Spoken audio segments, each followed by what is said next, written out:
It's almost like your ear has this idea of what part of the hill you're placing this note on and which side it wants to roll down. So that's a really important thing to grasp and understand.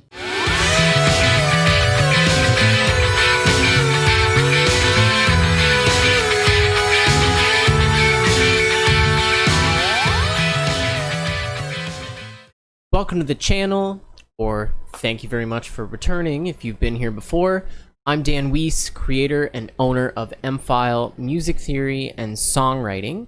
We are all about helping you gain control of your creative passion and power so you can become the musician you are supposed to be, making the most impact with your music by creating the music that you hear in your head. Be sure to subscribe to the channel and turn on that little bell notification so you don't miss my super amazing, ultimate, life-changing content when it comes out. Now, let's get to the video. So up next, we've got a really cool concept that you may notice with your ear without noticing that you're noticing it or that it's happening. This is a very strange happening concept, idea. It's almost spooky how it works. But what we're going to talk about is doot, beep, tonal gravity.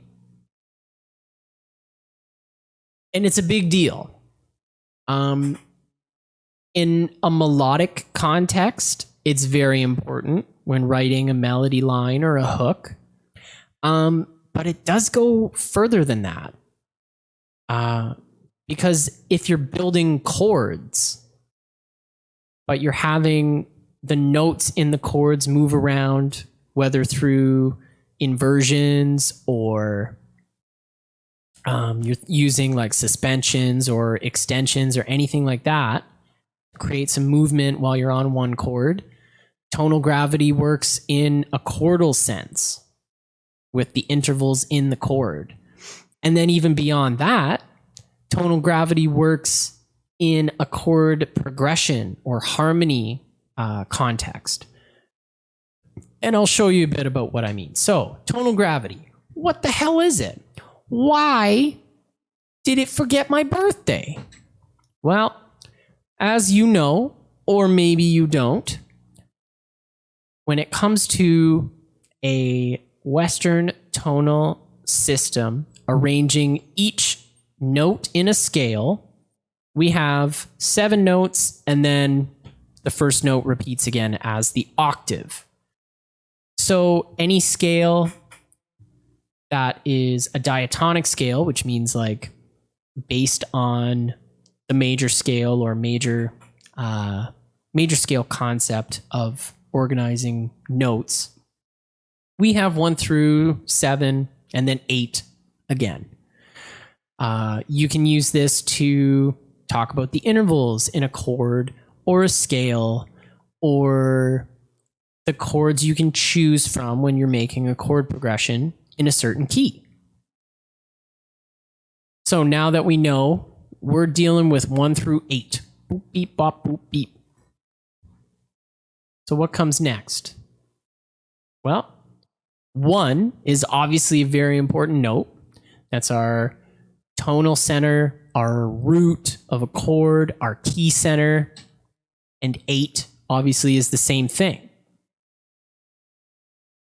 5, because of its distance, its location, it is almost like the partner of the 1. So 1, 5, and 8 are very much the stability. They hold the tonal center in place. Now, any of these numbers, doesn't matter which one you want, everything wants to flow to either the 1 or the 8. Just like all water wants to flow downhill, everything needs to be resolved by getting to the 1 or getting to the 8. So 2 wants to reach 1, and it's very close, so it can do that.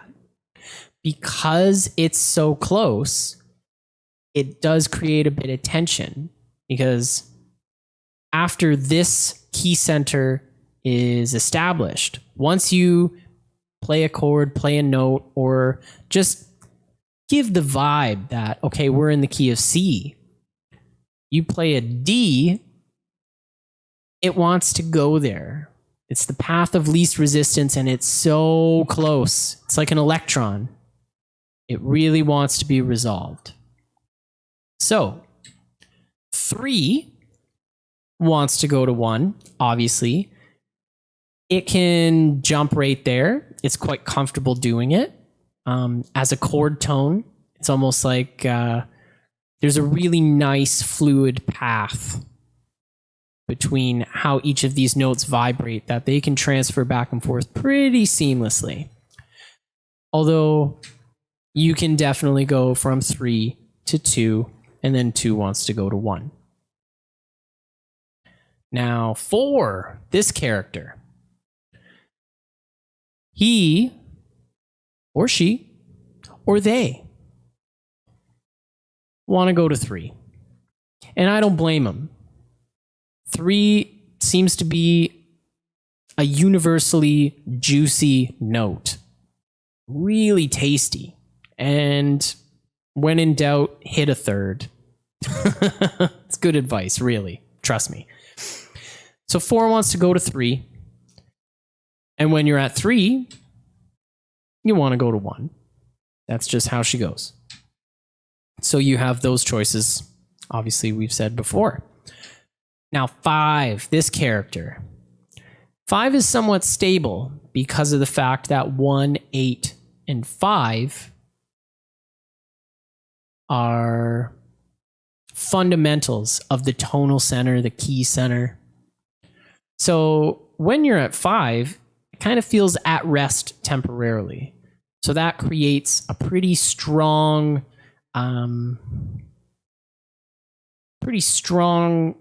identity for itself within all of these. It does feel at rest temporarily, but it does want to reach 1 or 8.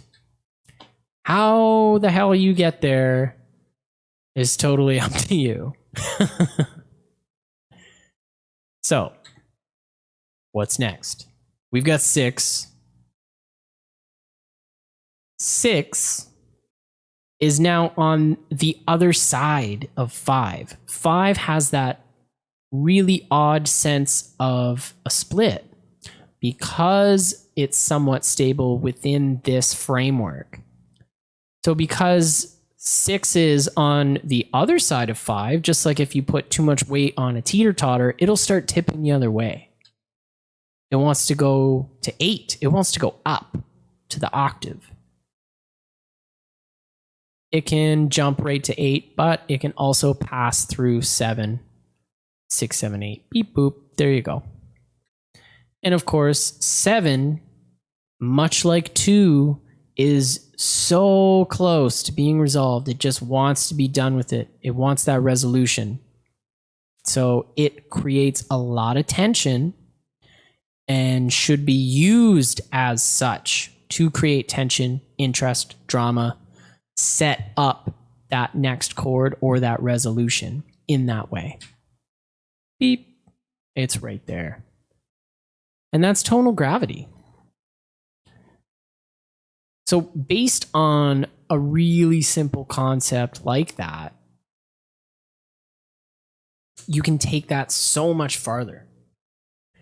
And when you start to practice, like if you sit at your instrument and you're working out these intervals within a key, start on C major, no sharps or flats to worry about. Or if you're on the guitar, it's pretty easy to move around. It's all shapes and shit. And although you should be doing better than that, if you learned from my horrifying failure my guitar exam. But the point is that when you start to play these intervals and these degrees of the scale in that context of a set key, a set tonal center, you can hear the pull. You can hear that certain notes will have more tension than others. And it's almost like your ear has this idea of what part of the hill you're placing this note on and which side it wants to roll down. So that's a really important thing to grasp and understand. And when you think about it, it's pretty simple, but the possibilities for it are endless. And when you're really good at it, you can use it to upset listener expectations, which is how you start creating more interesting hooks and melodies, and using them in the right context. Use a genius. If you want to learn more about any of the topics discussed on today's episode, or if you'd like to expand your horizons so you can make the most amount of impact with your music, please be sure to check us out at mfile.ca.